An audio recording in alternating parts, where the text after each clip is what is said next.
My heartbeat became erratic as I stood next to my son's lifeless body. Tears formed in my eyes and slowly streamed down my pale face.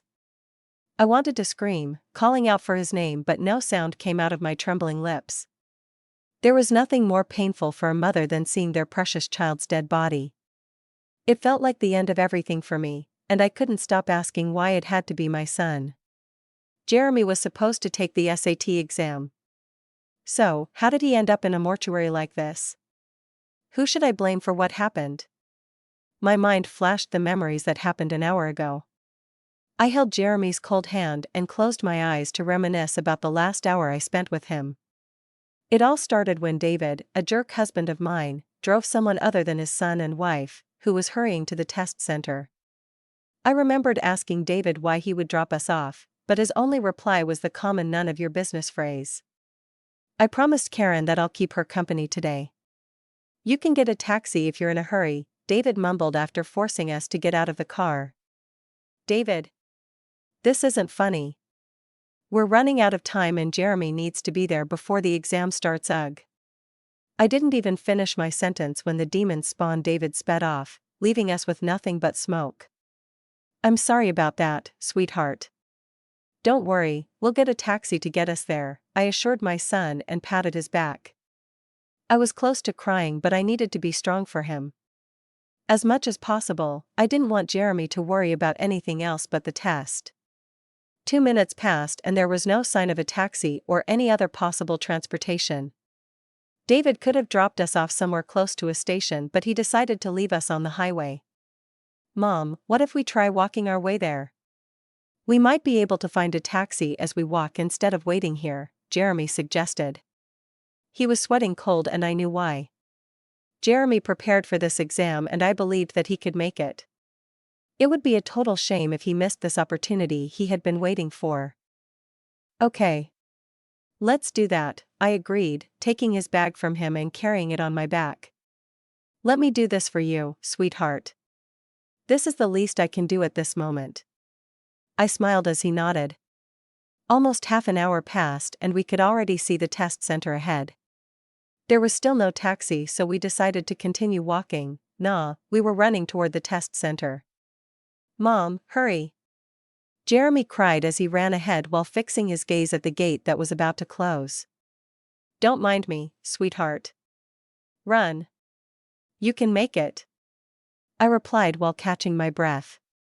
Jeremy ran as fast as he could, but before he could reach the gate, it was already shut. No. Please, let me in. Please. Jeremy begged the guards, who nonchalantly shook their heads at my son's plea. I rushed toward Jeremy to comfort him. My heart ached watching him pained and disappointed. If only David had driven us here earlier before tending to his other business, Jeremy wouldn't have been late. I was so close, Mom. Why did this happen? I've been waiting for this day. Jeremy cried with his hands covering his face as he knelt on the ground. It's okay, sweetheart. You did your best to get here. We'll make it next time, I promise. I will make sure you won't be late like this again, I whispered, bending down to hug Jeremy. I didn't care even though people were watching us. My son needed me, so I have to be by his side. However, I couldn't understand why there were people who had the ball to judge our situation while we were in despair. This wouldn't happen if they came on time. It's a SAT. You have to be early to avoid this kind of situation, a passerby commented. Indeed. Who comes late to take the SAT? I don't want to spoil it for her son, but I could already guess his result if he ever managed to take the exam. Coming late shows a lot about his character. People like that wouldn't succeed in life, another added. I covered Jeremy's ears as I glared at them. They didn't know what happened and we didn't need their opinion. It's all his fault, Mom. It's Dad's fault. He always does whatever he wants without thinking about us. If he didn't leave us in the middle of nowhere, we could have made it here on time. Jeremy blurted out with a shaking voice. Clenching his fists, he stood up and looked at me with his tear-filled eyes. It's all because of him. This is too much. He never cared for us, Mom. I cannot forgive him. I cannot Mom. Ugh. My chest hurts. Jeremy fell on his back while clutching his chest. His eyes were wide open as he groaned and asked for help. Oh no. Jeremy. Help. Help my son. Please, help us. I cried, begging everyone around. I was thankful when a few people came forward to help while others called for an ambulance. My heart was pounding so hard as they put Jeremy on the stretcher and carried him to the ambulance. I was biting my lower lip while fishing my phone out of my purse to call David. He owned the best hospital in the city and his son needed urgent treatment from that hospital, so I dialed his number. David. Thank goodness, you answered. What do you want? David is currently busy. Can you not disturb him at work? Karen's voice exploded in my head. Chapter 2. I pursed my lips when I heard Karen's voice. It was for Jeremy's sake, so I'm willing to swallow my pride as David's wife. Asking another woman to let me talk to my husband was humiliating, but I thought it didn't matter as long as Jeremy's life was out of danger. Karen. I need to talk to David. Can you give him the phone? It will be quick, I said, holding back my anger. Oh? Is it important? Maybe you can tell me about it, then I'll let David know, Karen replied, following a mocking laugh from the other line. This is important, Karen. Just give the phone to David. I really need to talk to him, I begged, biting my lip harder until it bled. Then tell me. What is it? Do you need money for shopping or what? David, your wife is calling. Karen yelled, then laughed. I don't have time to talk to her. Just hang up and come back here, I heard David reply. No, don't. I need you here, David. Jeremy is in a critical. I didn't finish what I needed to say when the call hung up. With a heavy heart, I tried calling again, but I can no longer connect. He must have blocked my number, I sobbed. Damn it, David. I was wiping my tears while headed to the ICU where they brought Jeremy when a nurse came to me with a worried look on her face. Mrs. Brown? The doctors are looking for you. They need to talk to you about something important, she informed. Nodding my head, I followed the nurse as she guided me to the doctors who were discussing my son's condition. Mrs. Brown, you're here. We're going to be frank with you. Unfortunately, the patient is in a critical condition. We couldn't start doing anything without permission from his doctor, Dr. Morris. He knows about the patient's condition best and would be able to provide proper treatment for him right now. We're afraid we might put the patient's life in danger if we try something without Dr. Morris, one of the doctors there, explained. Then what are you waiting for? Call Dr. Morris to help my son. I replied, failing to hide my frustration. If it were David and not me, they would do it as fast as they could. Well, about that. Mr. Brown called for Dr. Morris just a few minutes ago. He just left the hospital before you came here, the nurse muttered. Ah, it's him again. I screamed inside my head. Taking a deep breath, I asked the doctors to do what they could for the moment while I tried to get Dr. Morris back to the hospital. I was pacing back and forth while dialing David's number. I already called him dozens of times, but it wasn't ringing at all. Right. I should try calling Lewis, I mumbled to myself as I dialed David's secretary's phone number. My eyes lit up when my call was answered after a ring. Lewis. Oh God, thanks. I need your help, I cried, hoping he wouldn't hang up on me. Mrs. Brown. Is there something I can help you with? Lewis asked quietly. He knew about my husband's treatment toward me, but he was never rude to me before, which I was thankful for. Jeremy's in the ICU and I need Dr. Morris to operate on him. But David called Dr. Morris before he could check on my son. Can you please tell me where David is? I need to bring Dr. Morris back to the hospital before it's too late, I explained in between sobs. Please, Lewis. I will take all the blame from David, just tell me where he is right now, I continued when Lewis said nothing. I understand, Mrs. Brown. I will send you the address now, Lewis said after a minute of silence. Thank you so much, Lewis. Thank you, I exclaimed while wiping my tears before hanging up. Not long after, I received a message from Lewis containing David's location. I was no longer surprised when I saw the address.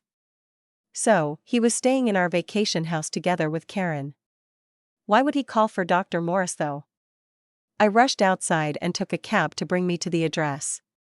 I was praying on my way there while clutching my phone in case I received any update from the hospital. It took me almost an hour to get to the address. I was only hoping that nothing bad had happened to Jeremy yet. Please wait here. I will be back soon. Don't worry about the money, I will pay you later, I told the driver before jumping off the car. I ran to the gate and stormed inside the house. David. I called as soon as I stepped inside. Where are you, David? I halted when I found my son of the devil husband in the living room, caring for another woman. Dr. Morris, you're here, I muttered and rushed toward the doctor who was treating Karen's bruises and wounds on her knee. You must be careful not to wet this area for now. It will be bad if your wounds get infected, Dr. Morris explained after putting medicine on Karen's knee. And make sure to carefully use the stairs. You're lucky since it's just your knee and not your head that got injured from falling. It turned out David called for Dr. Morris to check on Karen after she fell on the stairs. It wasn't as serious as Jeremy's condition, so I wasted no time and asked Dr. Morris to come back to the hospital with me. Cynthia. What do you think you're doing? I called Dr. Morris here. David yelled as he glared at me. How did you even find this place? You're not supposed to be here. Were you stalking me? Unbelievable, he continued, throwing harsh words at me in front of his other woman. Chapter 3. Say whatever you want. I don't have time for this, David. If you won't hear me out, I'll do things my way, I said, walking toward Dr. Morris and dragging him to the door. We need to return to the hospital, Dr. Morris. My son needs your help, I told him. I will explain everything on our way. The taxi is waiting outside, I added in a hurry. You're not going anywhere, Cynthia. Dr. Morris isn't done treating Karen yet, David grumbled. He glowered at me like a beast ready to prey on those who were weak against them. Stop making a scene and leave. Don't bother Dr. Morris, he warned. I would not be doing this for nothing, David. Jeremy had a heart attack and he needed to see the doctor now. His life is in danger. Would you rather let your son live just to fool around with your other woman? I said, clenching my fists. Ah. A heavy palm landed on my face. David was clenching his jaws as he continued glaring at me. How dare you make things up? Are you that desperate to get my attention to even lie about your son's condition? I saw Jeremy earlier and he was fine. Stop spouting nonsense and leave, Cynthia. Do you think I'm only making things up? We both know I care for Jeremy more than you do. I wouldn't put my son's life in danger just so you would look at me. But please, let Dr. Morris return to the hospital now. Jeremy needs an urgent treatment. I insisted. I was ready to kneel in front of him just so he wouldn't stop us when Karen suddenly cried. Ah. My knees hurt, David. My head too. She fell on the sofa and covered her eyes. It was an obvious act that nobody would buy except for David, who was a complete fool when it came to his childhood sweetheart. Look at what you did, Cynthia. Karen isn't already feeling well and you had to come and make it harder for her. David yelled in my face. He rushed to where Karen was to comfort her. You wouldn't even doubt her, but you always question my words, huh? What do I need to make you believe me just this once, David? Jeremy. I could no longer hold back my tears, so I let them flow down my face. Jeremy needs a doctor and he needs you too. Enough. Just go. Leave Dr. Morris alone. He still needs to check on Karen's condition, David coldly said. He wouldn't even look at me. Ahem. Excuse me, Mrs. Brown, Dr. Morris mumbled before heading back to Karen to check on her. I'm so sorry, Cynthia. I think other doctors can take care of Jeremy in case you're telling the truth about his condition. After all, David owns the best hospital in the city. As it is the best hospital, the doctors are also talented, Karen said and began faking her tears. Ah. I'm only concerned about Jeremy's condition. Why are you looking at me like that? She mumbled before burying her face on David's chest. Cynthia, leave. I am not a dog, David. Just to remind you, I am still your wife. You can do whatever you want, but you should be ashamed of yourself right now. I don't care if you screw bitches or what, just let Dr. Morris take care of my son and I'll get out of your sight. I faced David despite my fear of him hitting me again.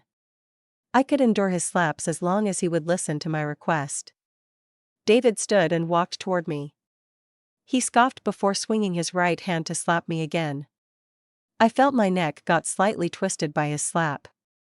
Even my body fell on the cold floor because of the impact. A tear fell on my eye, but I held it in. I tasted blood on my lips, but still, I wouldn't stop begging for my son's sake. Crawling, I grabbed David by his ankle and slowly bowed my head. I could feel the hard floor on my forehead and Karen's annoying giggles felt suffocating, but I ignored it. David, please. Let Dr. Morris treat Jeremy. It's been more than an hour. He needs proper treatment from the doctor. Please, I begged, not letting go of him. He kicked me several times, but I held tighter. I was willing to get humiliated as much as he wanted in exchange for the doctor who could save Jeremy. Please. Just this one, please. I said, enough. Guards. Drag this woman outside the gate and make sure to lock up so she won't enter again. David ordered his men who were on standby. And no, David. For Jeremy's sake. Please. Jeremy is your son, too. Why won't you listen to me? David. I cried as the guards held me tightly in my arms and pulled me away from David. Let me go. I need to knock sense on that bastard's head so he'll listen to me. Let me go. The guards said nothing in response and just quietly threw me outside the gate. I groaned when my back fell on the pebbles on the ground. It was so frustrating that I grabbed a handful of pebbles and threw them at the gate.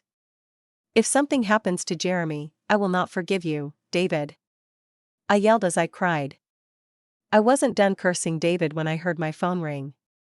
My heartbeat skipped when I saw the hospital number flashing on the screen. Jeremy. Please, hold on, sweetheart. Don't give up on me, I mumbled before answering the call. Mrs. Brown, an unfamiliar voice said from the other line. Please don't be shocked. The patient, Jeremy Brown, is dying. He wanted to see you right now. Please hurry back to the hospital to see him. Oh. I didn't listen to what else the lady had to say. My knees gave up, but I forced them to stand as I groggily walked to the taxi. I couldn't remember how I begged the driver to drive fast back to the hospital that time. I was only thinking of getting there by whatever means to see my son. Chapter 4. I let out my tears while hugging tightly on Jeremy's photo. 2 days had already passed since the day my son died. I still couldn't accept the fact that he left before I could reach the hospital that day. I was bawling my eyes as I jumped off the taxi to see my son, but it was already too late. The funeral ended and there was still no news from David. I tried calling him once before the funeral, but the call wouldn't get through. He was still blocking me, and probably enjoying his time fooling around with Karen. I wiped the tears from my eyes and slowly placed the flowers I prepared on Jeremy's grave. I brushed my trembling hands against it while muttering his name. Oh. Sweetheart. I hope you're in a good place now, I whispered, shutting my eyes. The guilt I felt worsened by the day for failing to help my son. I did all I could, but it didn't change my son's fate. How ironic that he died because there was no doctor in the best hospital who could operate on him when his father was the owner of the hospital. If only David listened to me. But it was already too late. Jeremy was gone and he was never coming back. I opened my eyes and stared at his smiling photo. I sat down in front of his grave and recalled the days before the SAT before he died. Jeremy was happily talking to me about his plan on getting into NYU just like his father. David graduated from NYU and Jeremy wished to be alumnus with him in the future. My loving son even promised he would do his best to make his father proud. He also hoped that doing this would lessen my arguments with David. Nobody predicted that the day of the exam would be the last day Jeremy would be with us. I could blame David forever, but this wouldn't bring Jeremy back. However, I still wanted him to realize the pain I was feeling the moment I heard the news that my son had passed away. "I'm so sorry, sweetheart. I'm sorry," I sobbed on his grave. Jeremy was the only one on my side. And with him gone, I felt alone and hopeless. After hours of crying, my legs fell asleep and I could barely stand up. I hugged Jeremy's urn along with his photo and walked to the taxi. David had dozens of cars, but he never allowed me to drive any of them. I had no choice but to use public transportation. I just settled down in my seat when my phone rang. Speaking of the devil, it was David. "Cynthia, where are you?" "Ah, never mind. You remember what's today, right? It's my mother's 70th birthday. I need you and Jeremy to come to the villa to celebrate with them," he ordered with no hint of interest about what was going on with his family when he wasn't around. "About that. Can I come late? I still have something to do. Come on time. Are you trying to embarrass me and my family? If you come late, don't even think of coming at all." "I'll bring Karen with me anyway," he grumbled after cutting my sentence off. "David.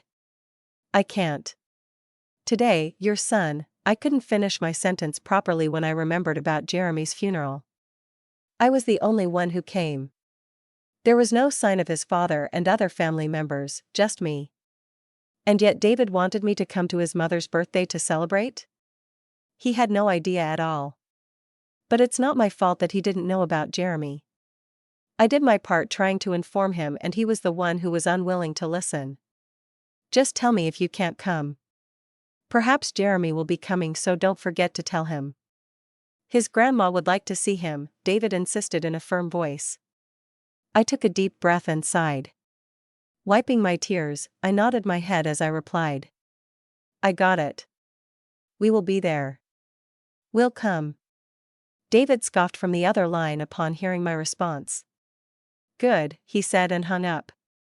"Your grandma wants to see you, sweetheart," I whispered and hugged the urn even tighter.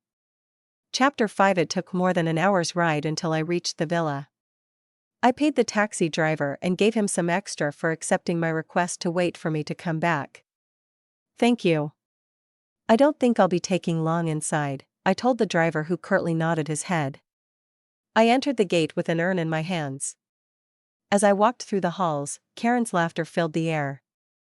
She was also talking so loudly that I could almost hear everything a few meters away from the room where she was. I was about to knock on the door when Karen started talking again. I didn't want to ruin their idle chat, so I decided to wait for a perfect time to enter the room. "David is so awesome. He even graduated from NYU." Karen praised and clapped her hands. "Right? Mother should be proud of me as her son," David agreed and laughed along with his mistress. "Not everyone's son can attend NYU." "That's correct. It's unfortunate, though, that the mother of your son is someone useless. If only you married Karen. She's more sensible than your boring wife," my mother-in-law commented. I knew they didn't like me, but to talk behind my back like this was so mean. Have they ever considered that maybe I was outside the door while they were talking about me? "Yeah, it's too bad," David added and sighed, making the other laugh. "I pity Jeremy, though. His father is an excellent man while his mother is like that. Karen could have done better as your wife, David." "It's a shame," my mother-in-law continued. Every bit of her word was like a needle pricking my ears and chest. His words were always harsh and mean, like a sharp blade piercing through my heart. He was my husband, but he treated me like an expendable tool he could easily dispose of whenever he wanted to. I let out a heavy sigh, letting go of my disappointment for having David as my husband. The room fell into silence as soon as I walked in. My face turned pale and my hands were shaking as I neared the others. "Cynthia? Why are you here alone? Where is Jeremy?" David asked with a hint of annoyance in his voice. I didn't know why he still wanted me to be here when he had nothing good to say about me anyway. That's Jeremy is. I swallowed a lump in my throat while holding back my tears. There was no use showing them my weak side. I should be strong enough to stand on my own, or else, Jeremy would be sad for me in heaven. What? Did you let him do whatever he wanted to? I was clear when I told you to bring him along. Do you really want to embarrass me here? David raised his voice, as he slammed the table. My body shivered instinctively when he yelled.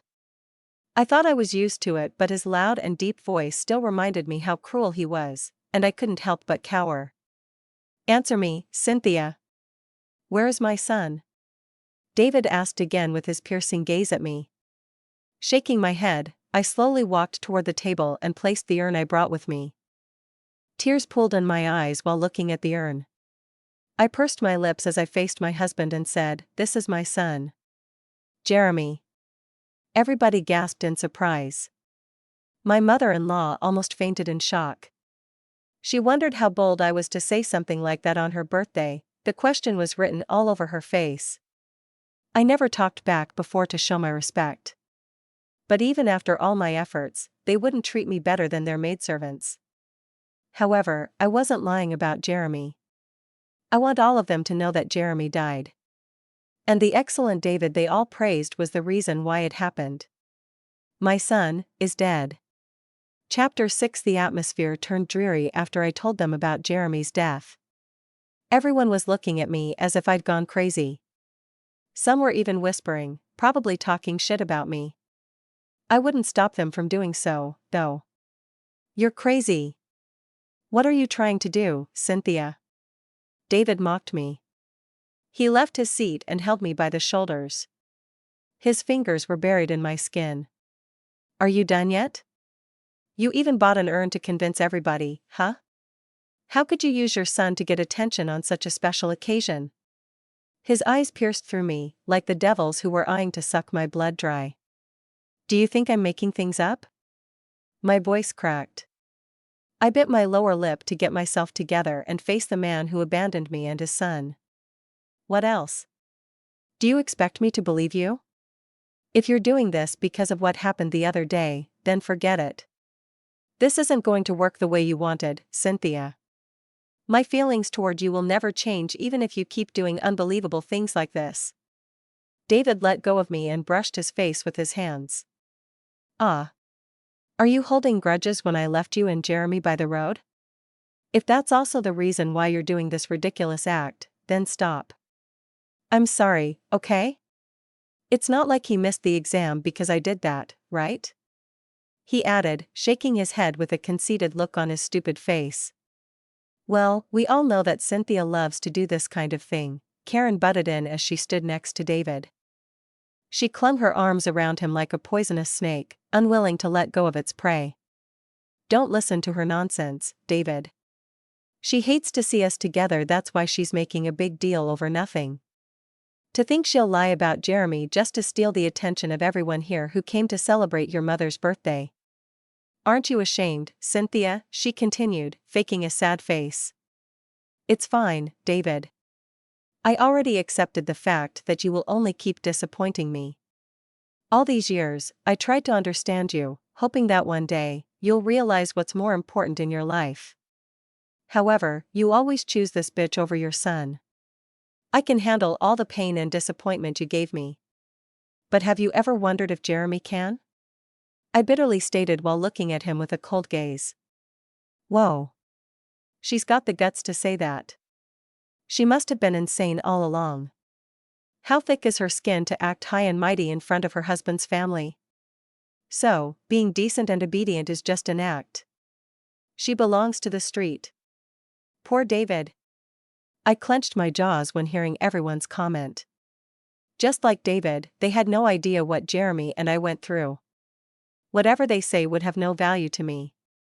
They were nothing but outsiders who loved to judge and enjoy the suffering of others to make themselves feel good. Why would I pay attention to these scums? David, this is going out of hand. I want to see my grandson now. Anyone, bring Jeremy to the villa. I'm afraid he will become like his mother if he stays with her. From now on, I will be responsible for taking care of Jeremy, and that woman is no longer allowed to see him," my mother-in-law ordered as soon as she recovered from shock. "I'm so disappointed in you, Cynthia," she added and scoffed at me. "You have always been," I whispered and pursed my lips. "TCH. What a shameless woman. David, call your secretary and inquire about Jeremy's whereabouts. We don't want this woman's influence on Jeremy to linger any longer," my mother-in-law said while looking with her eyebrows knitted. I sneered at her and shook my head. They still wouldn't believe me that Jeremy was no longer with us even though I brought his urn with me. "Louis!" David exclaimed as soon as his secretary answered his call. The jerk even put the call on loudspeaker for everyone to hear. Was he expecting to prove me wrong and embarrass me in front of everybody? Fine. I couldn't wait how they would react if they knew that I was telling the truth and David was the one who had no idea about what happened because he was busy with Karen. I'd love to hear everyone's opinion after knowing the truth. "I'm giving you 5 minutes to find Jeremy's location. I need an answer as soon as possible," David told his secretary and smirked at me. "You'll regret putting such an act, Cynthia. I already warned you but you just wouldn't stop," he said, smirking. A couple of minutes passed and Louis finally seemed to find the answer David was looking for. "Yes, sir," Louis mumbled with a trembling voice. "What is it?" "Just tell me where Jeremy is and send men to get him. His grandma wants to see him right now," David responded, still clueless about what his secretary found out. "Sir, your son, Jeremy. He died on the day he was supposed to take the SAT, Louis said, dropping the bomb at everyone's ears. Chapter 7 And no way. David's phone slipped from his hand upon hearing the news from Louis. "That's impossible. Jeremy. He was fine a few days ago. He can't be dead." It pained me how he believed his secretary but not me. "Do you still think I'm bluffing?" "I wouldn't even joke about his death, David." I clenched my fist and looked at him who was still in shock. "Remember when I desperately called you for help because I needed your power as the owner of the best hospital in the city? I called and Karen answered me instead. I begged her to let me talk to you but when you found out, you got mad and hung up. Even blocking my number so I wouldn't be able to call and disturb you too," I started, blaming him for losing our son. "But David, even after what you did, I didn't give up. Do you remember how I followed Dr. Morris to the vacation house after you summoned him to treat Karen's bruises and wounds from falling the stairs? I bet you were doing something while walking down the stairs thus she fell. Do you remember how I knelt and cried, endlessly pleading with you to let me take Dr. Morris to the hospital to treat Jeremy? But you never listened to any of it. Instead, you called the guards and ordered them to drag me outside the house." I continued, reminding him of how stupid he was. "What exactly happened?" my mother-in-law asked, confused. She heard everything but refused to believe it. David left his wife and son by the road knowing that Jeremy was going to take the SAT. We tried to get to the test center as soon as we could but failed. Jeremy couldn't take the test because we were late," I said, letting my tears flow like rivers. "Jeremy couldn't accept it.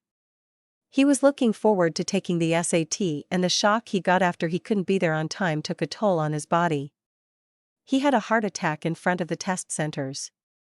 I begged strangers for help to bring him to the hospital and called David. But Karen said he was busy and I couldn't call them again because my number was blocked," I continued, throwing daggers at Karen.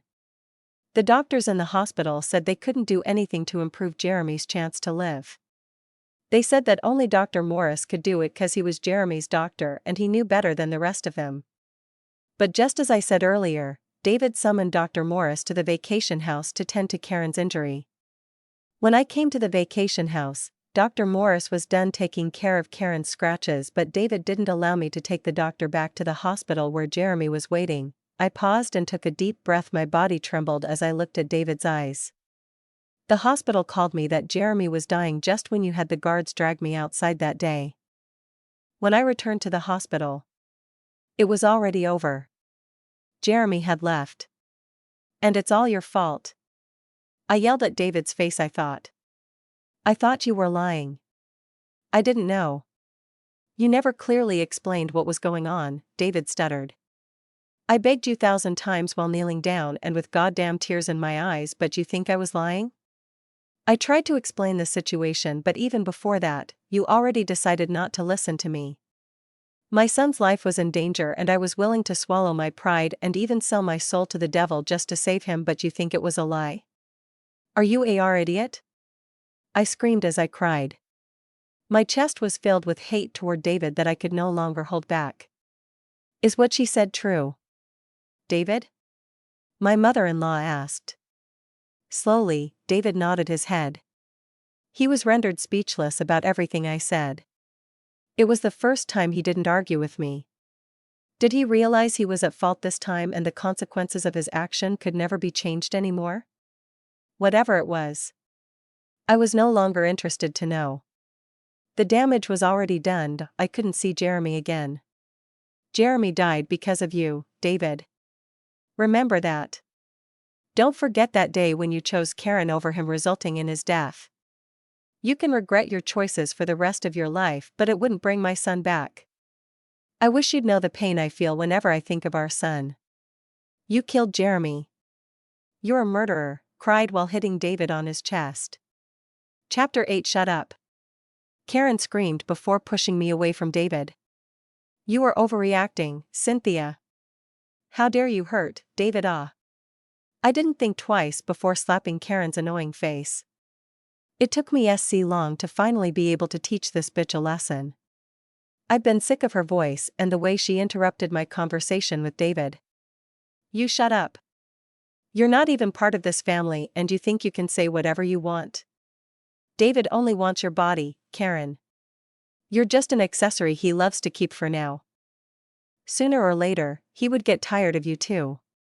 Do you think he would be able to be responsible for you when he couldn't even take responsibility for his family? Huh. You wish. Bitch. When David meets someone younger and prettier than you are, he'll discard you like a dirty and useless rag. I scolded her, drilling in her head that David was going to disappoint her too. Arg. That's not going to happen. Karen raised her hand to slap me back, but David grabbed her wrist to stop her. David? The shock in Karen's face was priceless. She didn't expect David to protect me, neither did I. It was a surprise that he chose me this time over Karen. But why now? He could have done it before. If he had chosen me and Jeremy before, nothing of this would have happened now. Stop it, Karen. David's quiet voice brought more shock to Karen's face. David, why are you doing this? Karen started her waterworks and threw her face on David's chest. She started it. I only want to stop her from hitting you and she called me a bitch. Will you teach a lesson for me? I watched as David pushed Karen away. He gave her the cold shoulder he had always given me. I knew that he would get tired of Karen too, but wasn't this too soon than I expected? Cynthia is my wife and nobody is allowed to lay a finger on her. Nobody. Including you, David told his mistress, which was a bigger surprise, not just to me and Karen but to everyone who heard it. But. What about me? She started it, David. My cheeks hurt when she slapped me. Are you not going to do anything about it? Karen cried even harder and took David's hand to place it on her cheek, which I slapped. I wouldn't even dare hurt her if she didn't do it first. My face feels so sore, David. I think I'm going to faint, she continued and deliberately let her head fall on David's chest. David sighed and didn't say anything. He just let Karen rest her head on him. A smile flashed on my face, watching their drama. It was funny how they acted like that when everybody in the room knew that I was David's legal wife. Karen seemed to forget her place. I wiped the stain of tears on my face and opened my bag to get the documents I prepared before coming. I wished I had done it before, but it wasn't too late to do it now either. With a great resolve in my heart, I threw the documents at David's face. Cynthia. What are these? David was dumbfounded when he read the documents. This can't be. Don't worry, David. I already signed our divorce papers. All you have to do is to sign them too, I mumbled without a hint of regret. I was relieved that I could finally leave his side after all the years I suffered as his wife. Goodbye, David. I took Jeremy's urn with me, hugged it tightly, and left the villa. There were no tears left for me to cry as I walked away from that place. Finally, I whispered to myself, staring at the beloved son's urn. I'm finally free, Jeremy. Chapter 9. I headed straight to David's penthouse after leaving the villa. I packed all of Jeremy's stuff and mine as well. There was no point staying in his penthouse now that I already signed the divorce paper. I should be leaving before he could kick me out. I took the suitcase to the door and glanced one more time inside. It was this place where I started my family. A place where I argue with David, and spend most of my time with Jeremy. Those days were over, only memories were left. I clutched my chest while holding back my tears. I promised not to cry again after what happened in the villa. I'm going now. But I'll take our memories with me, sweetheart, I mumbled with eyes closed, remembering Jeremy's bright smile in the past. Just then, the door swung open. David rushed inside and hugged me. I was confused for a moment until she started talking while crying. Please, Cynthia. Don't leave. Don't leave me alone, please. Let me make it up to you. Give me another chance. I will change for sure. I will not repeat the same mistake I did. So, please, stay, David sobbed as he tightened his hug. If he did this in the past, I would be celebrating. But it's too late now. I lost my hope in this life ever since Jeremy died. I could no longer look at David without hating him for what he did. The past would always haunt me if I stayed by David's side. I'd rather live alone and in peace than waste my time with him. It wasn't like I didn't give him a chance before. Every day in the past, I always wish he would change his mind. That he would leave Karen and focus on us. He never did, so why would I cater to his needs? Stop it, David. There's no way I would like to stay with my son's murderer. You should know that already, I coldly replied as I removed his arms around me. David refused and continued begging. He held me tighter as if his life depended on my answer to his request. I did the same when Jeremy's life was in danger though, but he didn't listen. Cynthia, please. Just one more time. I promise. I will only listen to you from now on. So please stay, David insisted, cupping my face with his shaking hands.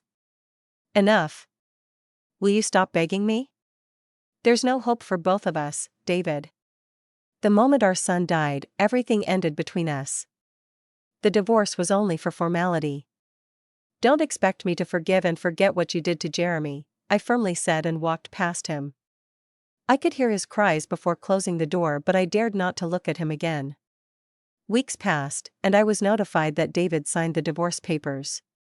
He also transferred me a fortune which I didn't expect, especially from a cold-hearted murderer like him.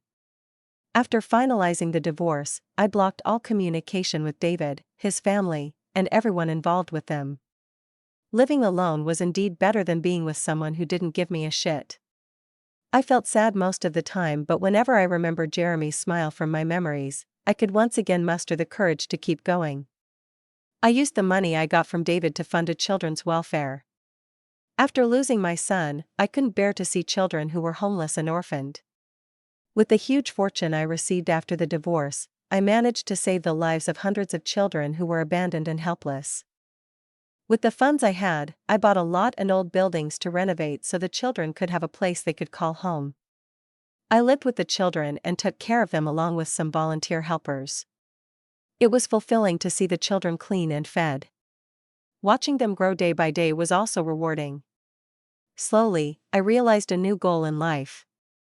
I had to be strong for the sake of these children. They had nothing but me to lean on, and I was more than happy to be their light until they were strong enough to venture into the world. My life was peaceful for several months until I received a call from an unfamiliar number. I didn't hesitate to answer the call then.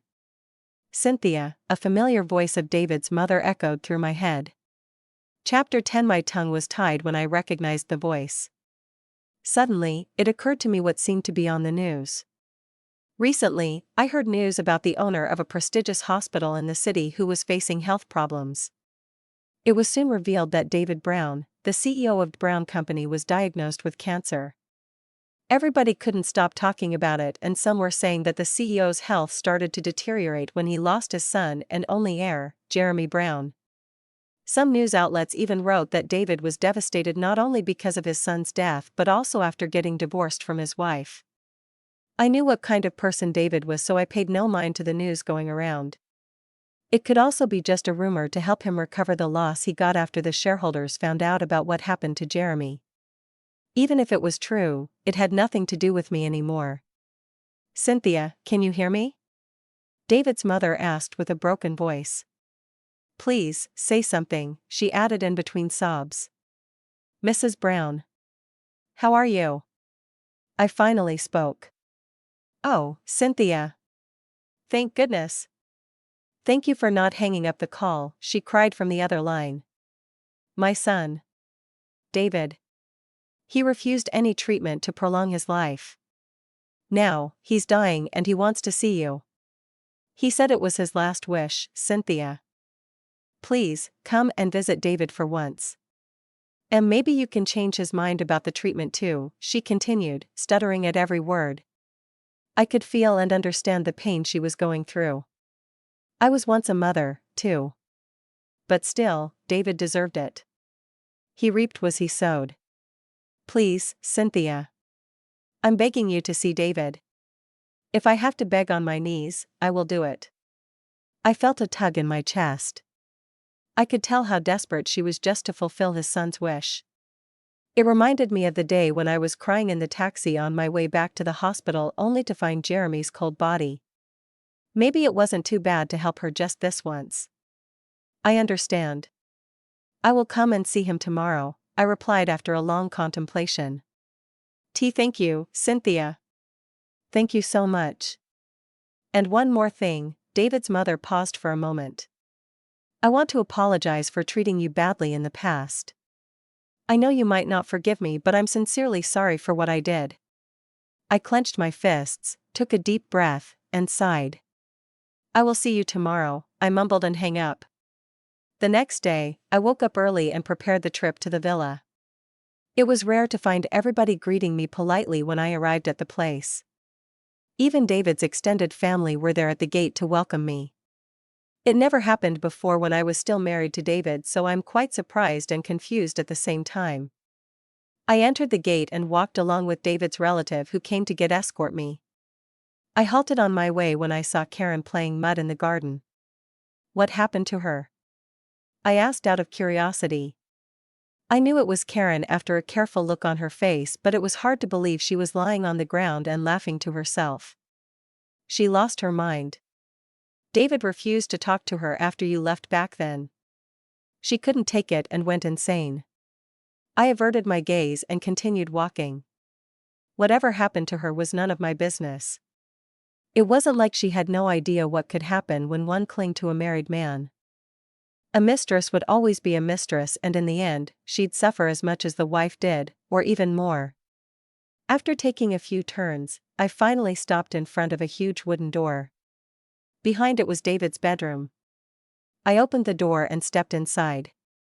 My eyes darted at the man who was painfully laying down in the bed. David looked terrible with a quilt on top of his body up to his chest despite the hot days during the summer. He turned his head to my direction as soon as he heard the sound of the door opening. Cynthia, he called my name, just like the first time he did when we first met. Thank you for coming, he mumbled, his voice barely audible. David reached out to my hand, but I remained still and didn't bother getting closer to him. Cynthia. I'm sorry for everything. Will you please forgive me? I let out a sigh and closed my eyes briefly. No, David. I will not forgive you. I will also not forget what you did. Forever. See, Cynthia. I turned my back at him and left the room. I couldn't bear to see him any longer. David's family was waiting for me outside. Their eyes were filled with hope until I walked away without saying a word. I heard their footsteps rushing inside David's bedroom as I got further. Just before I could make a turn on the hallway, I heard loud cries from where I came from. David passed away. While everyone there grieved for losing him, I geared myself to face the beginning of my new life. You don't have to worry about me anymore, Jeremy. Nobody will hurt Mommy anymore. I will come to see you in the future.